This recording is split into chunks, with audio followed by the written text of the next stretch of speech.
Good morning everyone. तो आज हम लोग चर्चा करने वाले हैं 18 जून को जो यूजीसी नेट का एग्जाम हुआ था उसके सेकेंड शिफ्ट में पेपर 1 का जो क्वेश्चन था उसके बारे में। आपको पता होगा कि 18 जून को जो एग्जाम हुआ था वो यूजीसी नेट में पेपर लीक होने के कारण रद्द कर दिया गया था। इसमें एनडीए की या जो भी हो, जिसकी भी इन्वॉल्वमेंट हो, एनटीए या जो भी हो उसका, तो कहने का मतलब है कि एक कहावत है कि अंजाम हर साख पे उल्लू बैठा है, अंजाम गुलिस्ता क्या होगा, जिस देश का राजा ब्लैंक ब्लैंक ब्लैंक। आपको इसमें फिल इन द ब्लैंक्स आप भरिएगा, उसमें क्या लिख सकते हैं आप, जिस देश का राजा डॉट डॉट डॉट डॉट, उस देश का समझो क्या होगा। बाकी आपकी है कि आप क्या सोचते हैं, आप उसमें भरिए। बाकी हम लोग चर्चा करेंगे आने वाले, क्योंकि ये हम वीडियो इसलिए बना रहे हैं कि फिर से एग्जाम होने वाले हैं। एग्जाम का डेट भी आ गया है, 21 अगस्त से एग्जाम शुरू हो रहे हैं और उसमें अलग अलग शिफ्ट में फिर से एग्जाम होंगे। ईवीएस के लिए भी होंगे और दूसरे शिफ्ट के लिए भी। तो हम लोग दोनों शिफ्ट का क्वेश्चन डिस्कस करने वाले हैं कि हो सकता है कि दोनों शिफ्ट का क्वेश्चन जब आप डिस्कस कर लेंगे तो आपको एक आइडिया हो जाएगा और उस आइडिया के अकॉर्डिंग फिर से आप प्रिपरेशन कर सकते हैं, तैयार रह सकते हैं क्वेश्चंस बनाने के लिए। ये हर सब्जेक्ट के लिए हो सकता है, क्योंकि हम लोग दोनों शिफ्ट का डालेंगे तो किसी भी शिफ्ट में या किसी भी सब्जेक्ट में ऐसे क्वेश्चंस आ सकते हैं। तो इसलिए हर बच्चे के लिए ये जरूरी है कि वो ध्यान रखे, देखे क्या है क्वेश्चन। ठीक है, तो आइए हम लोग फिर शुरू करते हैं क्वेश्चन। तो इसमें पहला जो क्वेश्चन था, पहला क्वेश्चन इसमें दे रहा है कि ए से लेकर एफ तक, ठीक है, कुछ पाठक हैं जो किसी किताब को, पेपर्स को पढ़ते हैं, उनका परसेंटेज है। ये परसेंटेज 2 साल में दिया गया, 2019 और 2023 का परसेंटेज है। 2019 में, तो ये सिंपल क्वेश्चन है, इसमें कोई दिक्कत नहीं है। अगर आपको परसेंटेज निकालना आता है तो आप आसानी से इस क्वेश्चन को बना सकते हैं। तो क्वेश्चन हम पढ़ते हैं। आइए, पहला क्वेश्चन है हमारा कि ए टू एफ को मिलाकर 2023 में कुल 50,000 पाठक हैं। ठीक है, तो उसी वर्ष ठीक ठीक कितने शहरों में पाठकों की कुल संख्या 7400 से अधिक है। कहने का मतलब कह रहा है कि आपको 2023 में 2023 में ये टोटल जो है उसको मिलाकर टोटल कितना है, आपको 50,000 ऐसे पाठक हैं जो पेपर्स को या किताब्स को पढ़ते हैं। तो ए का जो शहर, ए का सिटी जो है, मतलब ए सिटी जो है उसमें 15% है, बी सिटी में 16% है, तो सबको मिलाकर टोटल पाठक कितने हैं, 50,000। अब पूछ रहा है कि तो उसी वर्ष ठीक ठीक कितने शहरों में, मतलब कि 2023 में ही इनमें से कितने शहरों में पाठकों की कुल संख्या जो है वो 7400 से अधिक है। तो अब हम लोग बात कर लेते हैं, अगर ये टोटल 100% है तो 100% पाठक का संख्या जो है वो कितना है, 50,000। तो 1% पाठक का संख्या कितना होगा, आप ध्यान दे सकते हैं, 500। ठीक है, 500 होगा। तो 1% पाठक का संख्या कितना हो जाएगा, 500। ओके, अब यहाँ पे सीधे सीधे आप गुना करके निकाल सकते हैं। जैसे 15 में अगर आप 500 से गुना करते हैं तो कितना आएगा, फिर 16 में आप 500 से गुना कर सकते हैं तो कितना आएगा, फिर 28 में आप 500 से गुना करते हैं तो कितना आएगा। तो आप अब इस 15 से 15 बचे तो ये सीधा हो, जैसे यहाँ पे मान लो जो 7500 पाठक आ जाएंगे, क्योंकि 1% का हम लोग निकाल चुके हैं 500। तो वैसे ही 15% का कितना हो जाएगा, तो यहाँ 7500 पाठक है। तो एक ऑप्शन तो आपका, तो एक आंसर में शामिल एक आपका शहर ए हो जाएगा। ठीक है, फिर आपका 16%, 15 से ज्यादा है 16%, तो इसमें भी हो जाएगा। 28% फिर भी, ये भी 15 से ज्यादा है तो इसमें भी हो सकता है। फिर आपको 10% नहीं होगा, क्योंकि इसमें अगर आप 500 से गुना कीजिएगा तो 5000 ही होगा। 9% में भी नहीं होगा, 4500 ही होगा। तो आपको शहर कितने शहर में हो जाएगा, ए में हो जाएगा, बी में हो जाएगा, सी में हो जाएगा, डी और ई नहीं होगा। तो टोटल 4 शहर ऐसे हैं जिसमें पाठकों की संख्या 7400 से अधिक है। ठीक है, ओके। फिर अब आइए दूसरा क्वेश्चन। दूसरा क्वेश्चन कह रहा है कि ए टू एफ में पाठकों की संख्या 2019 में 4.3 लाख एवं 2023 में 4.5 लाख। तो बी और सी से 2019 की कुल संख्या 2023 की कुल संख्या का अंतर। तो बी टू सी से 2019 में बी टू सी, मतलब कह रहा है कि 2019 में 2019 का बात कर रहा है कितना A2F कितना संख्या है 4.3 लाख, 4.3 लाख है। और 2023 में ये कितना हो जाता है, अब ये संख्या बदल गया 5.7 लाख। ठीक है, तो हो गया। तो अब कह रहा है कि B2C यानी कि यहां से यहां, सिर्फ यहां से यहां की बात की जा रही है, सिर्फ यहां से यहां। तो हमको तो सबसे पहले निकालना है कि 1% कितना होगा। अगर ये 100% 4.3 लाख है तो जैसे हम लोग यहाँ निकाले थे वैसे ही हम लोग यहाँ भी निकाल सकते हैं। तो यहाँ पे हो जाएगा 4.3 लाख यानी कि 4,30,000, 4,30,000। तो 1% में कितना हो जाएगा, तो ये 2 जीरो हटा दीजिए इधर से, यानी कि 4300। 1% हो जाएगा 4300, 4,300। ठीक है, तो 4,300 में यहां भी गुना कर दीजिए और 4,300 में यहां भी गुना कर दीजिए। टोटल को ऐड कर लीजिए, यहां पे कितना आता है। वैसे ही यहां भी 4,300 से गुना कर लीजिए, यहां भी 4,300 से गुना कर लीजिए। जितना आता है उसको कैलकुलेट कर लीजिए, दोनों का डिफरेंस जो है यहां पे बता दीजिए, आपका आंसर आ जाएगा। ठीक है, फिर आपका तीसरा क्वेश्चन कह रहा है कि शहर ए का 2019 एवं 2023 में पाठकों का अनुपात 2:3 है। तो A2F में 2019 एवं 2023 की कुल संख्या का अनुपात क्या होगा। आप सीधे से निकाल सकते हैं, कोई दिक्कत नहीं है। शहर ए का 2019 एवं 2023 में पाठकों का अनुपात 2:3 है। यानी कि अगर आप 100 पाठक मान रहे हैं तो मान लीजिए कि आप 100 पाठक मान रहे हैं तो ये हो जाएगा, मान लीजिए उसका 2 गुना 200, यहां हो जाएगा 300। ठीक है, तो उसी के अकॉर्डिंग आप A2F का शहर का निकाल सकते हैं, कोई दिक्कत नहीं है। परसेंटेज के आधार पे आप निकाल सकते हैं, तो परसेंटेज आपको पता है तो आप क्वेश्चन को आसानी से बना सकते हैं। फिर पूछ रहा है वर्ष 2019 और 2023 में शहर डी में पाठकों की संख्या, शहर डी में पाठकों की संख्या क्रमशः 2000 डी में 77,400 एवं 1,14,000 थी। तो शहर एफ में पाठकों की संख्या वर्ष 2023 एवं 2019 में संख्या का अनुपात। ठीक है, शहर एफ में अब बात कर रहा है, देखिए ध्यान रखिएगा 77,400 है किसमें, 2019 में, यहाँ पे किस शहर में, डी में, और 1,14,000। तो यहाँ पे आइए, शहर डी की बात हो रही है, कितना था यहाँ पे 9%, 77,400, और ये 10% कितना है 1 लाख, यहाँ पे ध्यान दीजिए 1,14,000। तो कह रहा है कि A2F की, अब देखिए 9%, यहाँ पे ध्यान दीजिए, टोटल का 9% अगर 77,400 है तो आप 100% उसका निकाल सकते हैं आसानी से।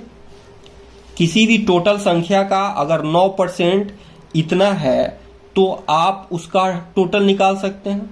मान लीजिए कि x का 9%, x का 9% जो है वो कितना है 77,400। तो x की वैल्यू आप निकाल लिए तो टोटल संख्या आपको यहां पे मिल जाएगा A2F का। फिर वैसे ही x का 10% 1,14,000 है तो टोटल संख्या A2F का मिल जाएगा, A2F का मिल जाएगा। अब यहां पे वही पूछ रहा है कि 2023 में संख्या का अनुपात क्या हो गया। तो आप जब दोनों आपको संख्या मिल गया A2F, ठीक है, A2F में टोटल संख्या आपको मिल गया, तो शहर F में सिर्फ पूछ रहा है कि अनुपात क्या है। तो F में जितना परसेंटेज दिया हुआ है टोटल संख्या से उतना परसेंटेज निकाल लीजिए, 2019 का भी 2023 का भी, और टोटल परसेंट अनुपात आप बता दीजिए कि एवरेज क्या है, रेंज क्या है। ठीक है, कोई दिक्कत। चलिए अब कह रहा है कि वर्ष 2019 में शहर सी एवं 2023 में शहर ई, सी और ई की बात हो रही है, पाठकों की संख्या 73,100 है एवं 51,300 है। तो शहर बी से 2019 में पाठकों की संख्या वर्ष 2023 में पाठकों की संख्या से कितनी अधिक है। ठीक है, कह रहा है कि 2019 में शहर सी में कितने हैं 73,100, और शहर 2023 में शहर ई में कितने हैं 51,300। तो शहर बी से, तो शहर बी में 2019 से पाठकों की वर्ष पाठकों की संख्या कितनी अधिक है। अब आइए यहां पे आते हैं, बात हो रही है किसकी, 2019 में सी की। यहाँ पे 73,100 है, 17%। और यहाँ पे जो है 28% कितना है, 51,300। तो पूछ रहा है कि 2019 में बी की जो संख्या है वो 2023 के संख्या से कितनी अधिक है, तो अधिक पूछ रहा है। तो यहीं से आपको पता चल रहा है कि अगर 17% इसके 28% से ज्यादा है तो आपको पता है कि यहां भी पाठकों की संख्या ज्यादा ही होगी। सिर्फ 17% 28% से भी ज्यादा है तो यहां पे शहर बी में भी इसका परसेंटेज ज्यादा होगा, यानी कि टोटल संख्या 2019 में 2023 से ज्यादा है।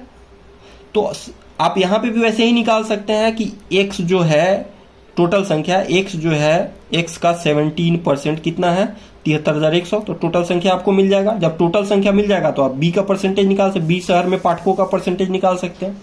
वैसे ही भी आप टोटल संख्या यहां भी निकाल लीजिए कि x का 28% इतना है तो टोटल संख्या कितना होगा, उसी अनुसार b। उसके बाद जो माइनस करके बता दीजिए कि शहर बी में 2019 में पाठकों की संख्या शहर बी में 2023 में पाठकों की संख्या से कितनी अधिक है। ठीक है, कोई दिक्कत? चलिए अगला क्वेश्चन आता है, ये आपको मैच ऑफ द फॉलोइंग है। यहां पे ध्यान दीजिएगा, एटॉल है, एंटी है, सीएफ है, आईबीड है। यहां पे 4 दिया, in the same place and. अब देखिए, जब एटॉल की बात की जाती है तो एटॉल जो है एक लैटिन टर्म से बना होता है और उस लैटिन टर्म को हम लोग बोलते हैं एट आलिया, जिसका मतलब होता है एंड अदर्स। जैसे कि आप किसी पब्लिकेशन का जब पेपर छपता है तो उसमें मान लीजिए एक्स एटॉल लिखा होता है, एक्स एटॉल और उसके साथ ईयर। एक्स एटॉल का मतलब होता है एक्स के साथ अदर्स भी इस पेपर में इन्वॉल्व है। तो ठीक है, तो एटॉल का यहां पे हो जाएगा एंड अदर्स। ठीक है, यहां पे आइए, एएनटी एक प्रीफिक्स है जो किसी भी शब्द के पहले लगता है, तो एंड बिफोर है ना, प्रीफिक्स है तो एंड बिफोर। ठीक है, उसके बाद आईबीड जो है वो एक लैटिन वर्ड आईबीडेम से बना है, जिसका मतलब होता है इन द सेम प्लेस। बच गया सीएफ, तो ये यहां पे हो जाएगा, कंपेयर करते हैं। ठीक है, तो ये आपका हो गया ऑप्शन।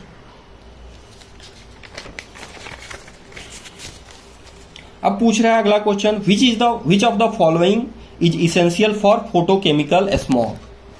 तो फोटोकेमिकल स्मॉग आपको बता दें कि इसेंशियल फॉर फोटोकेमिकल्स, कौन सा कंपोनेंट फोटोकेमिकल स्मॉग बनने के लिए इसेंशियल है। तो पहला, तो अगर फोटो ले ले तो पहला एक कंपोनेंट हो जाएगा आपका सनलाइट। तो पहला कंपोनेंट आपका एक निकल गया कि ये सनलाइट जरूरी है, क्योंकि यहां पे फोटो वर्ड लगा हुआ है। दूसरा केमिकल कौन कौन सा, तो इसमें केमिकल्स में लगते हैं नाइट्रस ऑक्साइड यानी कि नाइट्रोजन के ऑक्साइड, और दूसरा VOC वोलाटाइल्स ऑर्गेनिक कंपाउंड, VOC वोलाटाइल्स। तो ये 3 कंपोनेंट ऐसे हैं जो इसेंशियल होते हैं फोटोकेमिकल स्मॉग बनाने के लिए। अब इसमें पूछ रहा है करेक्ट स्टेटमेंट क्या है। करेक्ट स्टेटमेंट कर रहा है कि x% of y is equal to y% of 100x। x% of y is equal to y% of 100x। तो अगर x को हम लोग 100 मान लें तो y हमारा क्या हो जाएगा, x% of y, sorry y को हम 100 मान लें तो y को 100 मान लें और x को मान लेते हैं 5। तो x का, तो 100 का 5% कितना हो जाएगा, 5 हो जाएगा।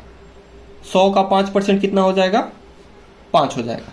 अब यहां पे ठीक उल्टा कर देना है, y% ऑफ 100x, तो 100x यहां पे x का वैल्यू कितना आ जाएगा, 500, क्योंकि 100x किया जा रहा है और 5 हमारा आया है वैल्यू, तो 500 का y%। तो ये गलत हो जाएगा, क्योंकि 500 का y%, तो 500 का 100% तो 500 ही हुआ, इसके बराबर नहीं हुआ, तो ये नहीं होगा।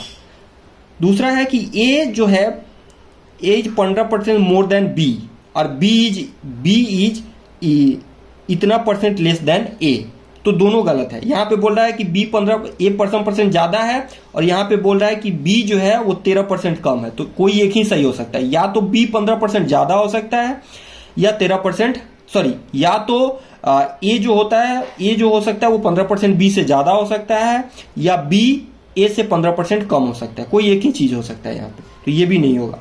आपका डी कह रहा है कि 10% ऑफ 5, तो 10% ऑफ 5 कितना हो जाएगा 0.5, और 5% ऑफ 10, 5% ऑफ 10 कितना हो जाएगा, 5% ऑफ 10 कितना हो जाएगा 0.5, तो ये टोटल मिलके होते हैं 1, 0.5 प्लस 0.5, तो ये दोनों मिलके हो जाएंगे 1।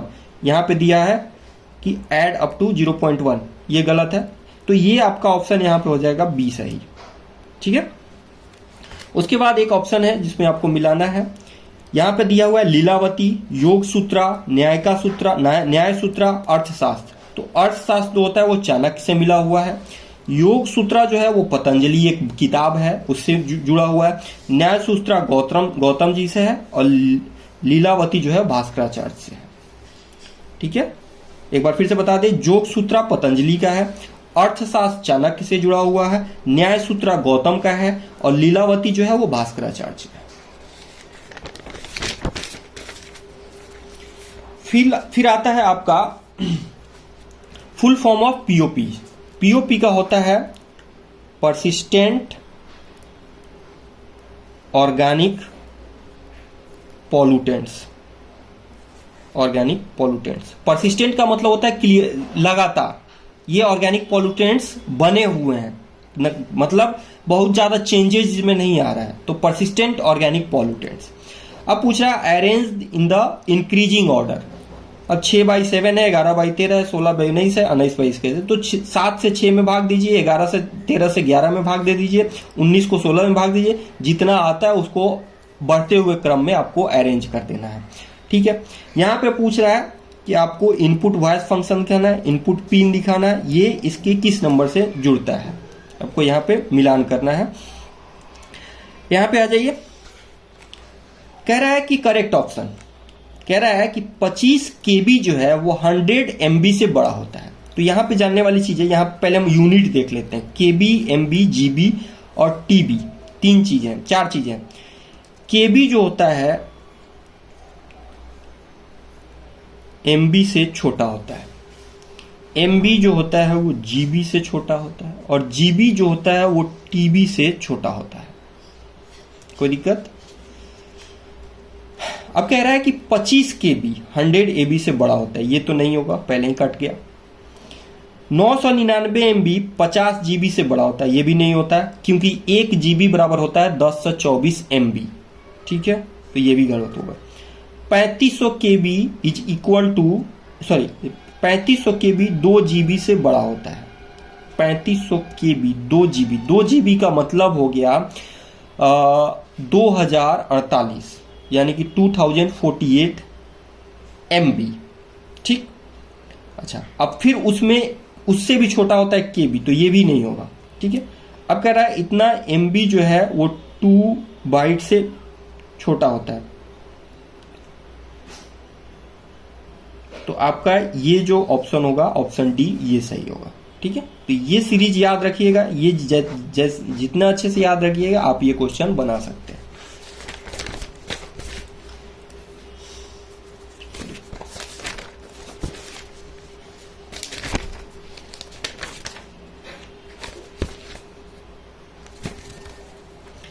अब यहाँ पे मैच ऑफ द फॉलोइंग करना है। नेफ्रोटॉक्सिक, नेफ्रो वर्ड होता है किडनी से, जिसमें नेफ्रीन होता है, तो आपको जुड़ जाएगा किडनी। हिमेटोटॉक्सिक, हिमैटिक सेल्स जो होता है वो ब्लड से जुड़ा होता है।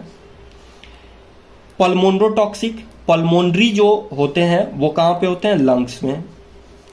और हिपैटोटॉक्सिक, हिपैटिक सेल्स कौन बनाता है, हिपैटिक सेल्स से क्या बना होता है, लीवर। ठीक है, तो फिर से एक बात है, नेफ्रोटॉक्सिक, नेफ्रॉन जो होते हैं वो किडनी में होते हैं, इसलिए नेफ्रोटॉक्सिक। हिमेटोटॉक्सिक, हीम जो होता है, जो कि दैट इज कॉल्ड हीमोग्लोबिन आप कहते हैं, जब blood related to blood. Pulmonary cells, pulmonary जो सैक्स होते हैं वो लंग्स में होते हैं।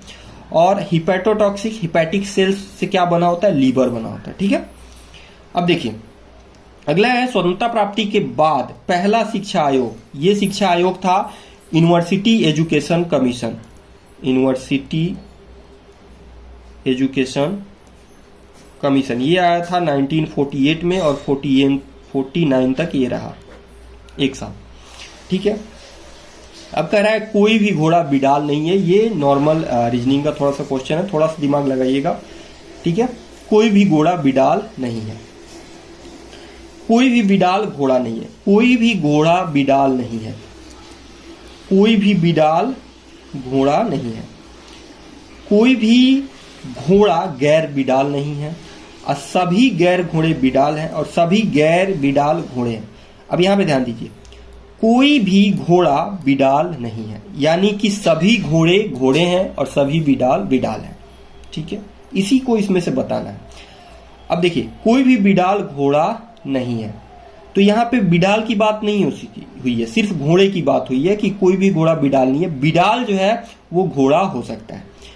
कोई भी घोड़ा गैर बिडाल नहीं है, नहीं, ये गलत हो जाएगा, क्योंकि कोई भी घोड़ा गैर बिडाल नहीं होगा तो वो घोड़ा ही होगा, बिडाल ही होगा। सभी घोड़े बिडाल हैं, ये भी गड़बड़ होगा, और सभी गैर बिडाल घोड़े हैं। हाँ, तो ये सही हो सकता है कि सभी गैर बिडाल, जो बिडाल नहीं है वो क्या है, वो घोड़ा है। ठीक है, अगला क्वेश्चन है कि द्वितीय पंचवर्षीय योजना में जो अनुशंसा की गई थी उसको आपको चेकअप करना है कि उसमें क्या है। यहां पे आइए, ये है कि slowest to fastest computer component, CPU cache, RAM, SSD and optical drive. तो सब स्लोएस्ट टू फास्टेस्ट हमको डालना है। तो स्लोएस्ट टू फास्टेस्ट में आ जाएगा आपका डी सबसे पहले, फिर आएगा डी, फिर आएगा सी, फिर आएगा आपका बी, और फिर आएगा आपका ए। ठीक है, तो सबसे फास्ट जो होता है वो आपका सीपीयू कैच होता है, फिर आपका रैम होता है सबसे फास्ट, इसलिए हम सबसे स्लोएस्ट टू फास्टेस्ट लिखना है। तो सबसे फास्ट होता है आपका सीपीयू, फिर रैम, फिर एसएसडी, फिर ड्राइव। तो ठीक उल्टा कर दीजिए, आपका ऑप्शन मिल जाएगा। इसमें कह रहा है कि इनको इंक्रीजिंग गुणार्थ के, इनके कैरेक्टर्स के जो आधार पर इंक्रीजिंग ऑर्डर है। फील्डर है, बेसबॉल प्लेयर है, बॉल प्लेयर है और एथलीट्स है। ठीक है, अब कह रहा है यहां पे ध्यान दीजिए, ये आपके फिजिक्स का क्वेश्चन है, मोशंस का क्वेश्चन है। Speed of boat in still water, यानी कि एक ठहरे हुए पानी में एक बोट का जो स्पीड है वो 5 किलोमीटर पर आवर है। ठीक है, जो नदी का स्ट्रीम है वो 1 किलोमीटर पर आवर है। ठीक है, man goes to 24 kilometre and then return, एक आदमी है जो 24 किलोमीटर धारा के अनुसार जाता है और फिर रिटर्न आता है। तो find the total time taken, कितना हुआ। ठीक है, तो एक फॉर्मूला है v equal to s by t. ठीक है, तो हम ध्यान देते हैं, अब यहां पे हमारा दूरी कितना है। तो पहली दूरी जब वो जा रहा था, ठीक है, वो जब जा रहा था, तो जब वो जाएगा तो धारा की दिशा में एक बार धारा की दिशा में जाएगा और एक बार धारा की उल्टी दिशा में वापस लौटेगा। तो जब धारा की दिशा में जाएगा तो हो जाएगा v+1, मतलब उसका वेलोसिटी, मतलब उसका बोट का जो खुद का वेलोसिटी है 5 किलोमीटर प्लस 1 किलोमीटर, यानी कि धारा के जुड़ जाएगी s बाई टी। टी कितना है, 5।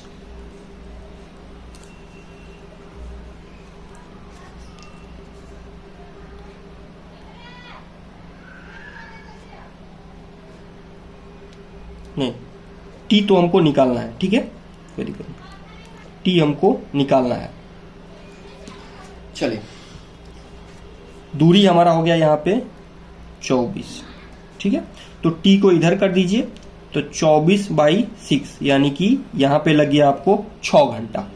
ठीक है, फिर अब जो दूसरा कीजिएगा उसमें क्या कर दीजिए, 5-1 कर दीजिए। जब वो धारा की विपरीत दिशा में आएगा तो 1 किलोमीटर स्पीड जो है उसका घट जाएगा, क्योंकि धारा उल्टी हो गई है अब। तो 5 से कम हो जाएगा, तो यानी कि 4 इक्वल टू 24/t, यानी कि t इक्वल टू 24/4, यानी कि 6। तो धारा की विपरीत दिशा में आने में उसको कितना घंटा लगा, 6 घंटा, और धारा की दिशा में जाने में उसको कितना घंटा लगा, 4 घंटा।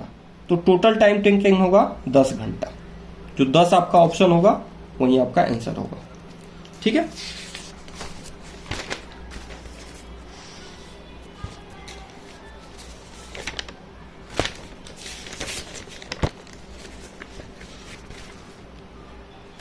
उसी तरह का एक दूसरा क्वेश्चन यहाँ पे दिया हुआ था कि ये motor is downstream 5 hour and upstream 6 hour, speed of stream is 4 hour, what is 4 kilometre per hour, what is the speed of the motor boat.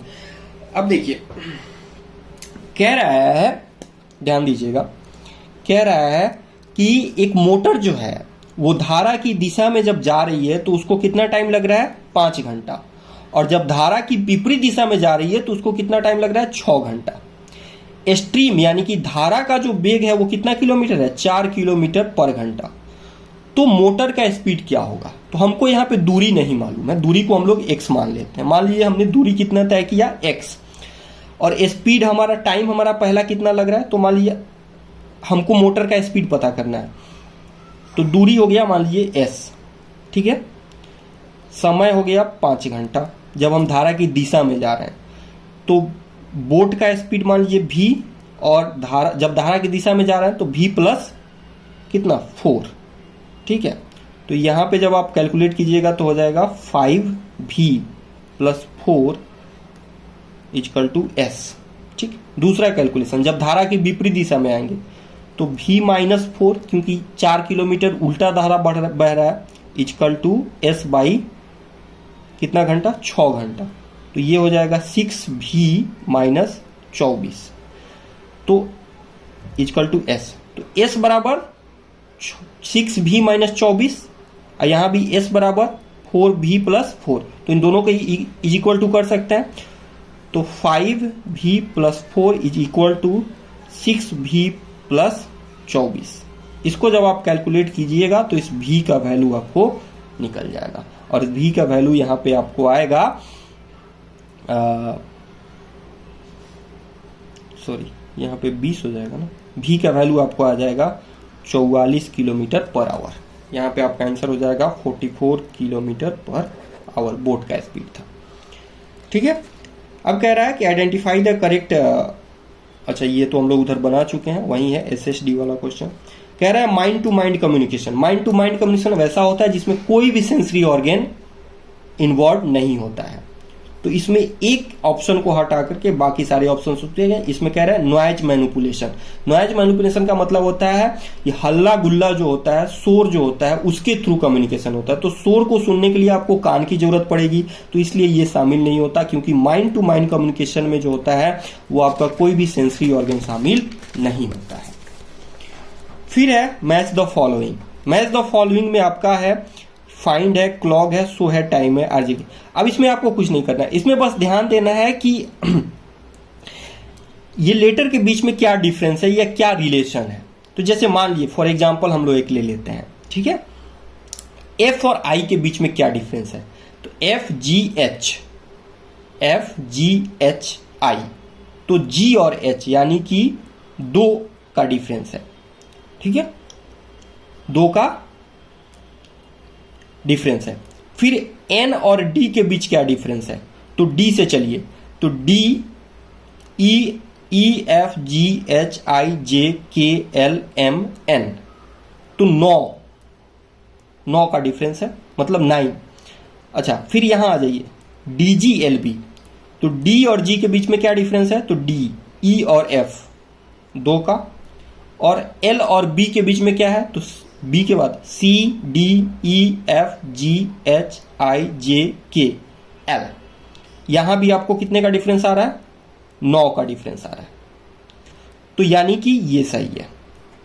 तो ए का 2 जिस ऑप्शन में हो वो ऑप्शन आपका सही है। हमने ऑप्शन देखा हुआ है, एक ही ऑप्शन में है, ऑप्शन बी, ए का 2, बाकी आप मिला सकते हैं, ठीक है।